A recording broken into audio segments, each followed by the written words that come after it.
एखाद्या कापडावर किंवा ब्लाऊज पिसावर जेव्हा असा तेलाचा डाग पडतो तेव्हा तो साबणाच्या सहाय्याने काढायचं खूप अवघड होऊन जातं.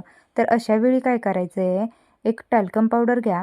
जो तुम्ही फेसवर अप्लाय करताना तो कुठलाही पावडर घ्या आणि तो पावडर ह्या डागावर पूर्ण पसरवून घ्यायचा आहे. जास्त क्वांटिटीमध्ये वापरा, जेणेकरून कुठेही तेलाचा डाग सुटला जाणार नाही आणि कडेकाठापर्यंत पूर्ण पसरवून घ्या. प्रॉपरली पसरवून घेतल्यानंतर एक कॉटनचं कापड घ्यायचं आहे, ते यावर सरळ ठेवून घ्यायचं.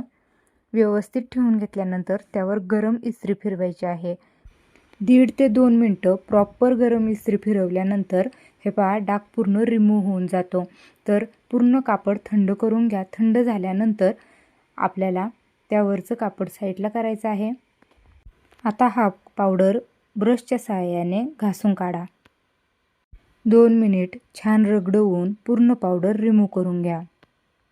हा पहा, कापडावरचा सगळा डाग रिमूव्ह झालेला आहे.